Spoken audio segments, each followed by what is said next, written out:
توحید جو اسلام کی پہلی بنیاد ہے، اس کو پہلی بنیاد کیوں رکھا گیا ہے؟ اس لیے کیونکہ اس کے بغیر انسان مسلمان ہی نہیں کہلا سکتا۔ جب بھی انسان پیدا ہوتا ہے اور کوئی بھی غیر مسلم اب اسلام قبول کرتا ہے تو اس کی پہلی شرائط یہ ہے کہ وہ توحید پر ایمان لائے، یعنی اللہ پر ایمان لائے، اور یہی وہ چیز ہے جو ہمیں دوسروں سے مختلف کرتی ہے۔ کیسے؟ توحید کا مطلب ہے کہ اللہ کے سوا کوئی معبود نہیں اور محمد صلی اللہ علیہ وآلہ وسلم اللہ کے رسول ہیں۔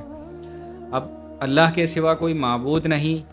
یہ بات کو تسلیم کرنا اپنے دل سے بھی اور اپنی زبان سے بھی۔ کلمہ پڑھنا جو ہوتا ہے وہ زبان سے جب ہم پڑھتے ہیں تبھی ہم مسلمان کہلاتے ہیں، اور یہی وہ چیز ہے جو ہمیں کافروں سے، غیر مسلموں سے الگ کرتی ہے۔ جب آپ اللہ تعالیٰ پر ایمان لاتے ہیں اور اسلام کی پہلی بنیاد یعنی توحید پر عمل کرتے ہیں اور کلمہ پڑھتے ہیں، تو سب سے پہلی چیز کہ دل سے اس چیز کو تسلیم کرنا کہ اللہ ایک ہے۔ یہی بات اللہ تعالیٰ نے قرآن مجید میں فرمائی، ویسے تو بہت جگہ فرمائی ہے، لیکن سب سے کلیئر اینڈ سب سے خوبصورت جو ہر کوئی پڑھتا بھی ہے اور ہر کوئی سمجھ بھی سکتا ہے، وہ ہے سورہ اخلاص۔ قل هو اللہ احد اللہ الصمد لم یلد ولم یولد ولم یکن لہ کفوا احد، کہ فرما دیجئے کہ اللہ ایک ہے، اللہ بے نیاز ہے،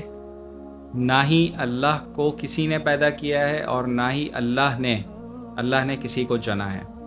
اور آخری بات کہ اس کا کوئی ہمسا نہیں ہے، مطلب اس کا کوئی ثانی ہے ہی نہیں۔ اور پریکٹیکلی بھی اگر اس بات کو دیکھا جائے نا، جو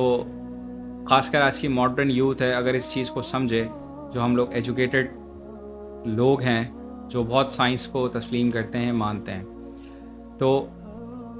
اتنی بڑی کائنات، اتنی بڑی دنیا، ٹھیک ہے، اس کو مینج کرنے کے لیے اگر کوئی ملٹیپلس لوگ ہوں، اگر کوئی بہت سارے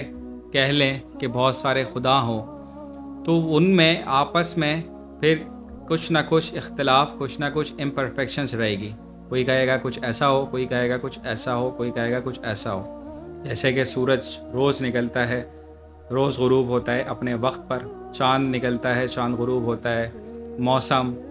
گرمی، سردی، بارش، مطلب پوری کائنات کا ہر ایک نظام صرف ایک ہی ہستی کنٹرول کر رہی ہے، صرف ایک ہی ہستی چلا رہی ہے، اور یہی اس کی سب سے بڑی پریکٹیکل کہہ لیں پروف ہے کہ اگر یہ ساری چیزیں ایک ذات کے علاوہ کوئی ملٹیپل ذات اگر اس پہ کام کریں تو اس کے اندر بہت ساری چیزوں میں تبدیلیاں یا چینجنگ آ سکے، لیکن شروع سے لے کر آج تک اور آنے والے قیامت تک یہ سب سلسلہ ایسے ہی چلتا رہے گا۔ اور یہی اللہ تعالیٰ کی شان ہے، یہی اس کی وحدانیت بیان کرتی ہے کہ نہ ہی اس کا کوئی ہمسا ہے اور نہ ہی اس کے کوئی برابری کا ہے۔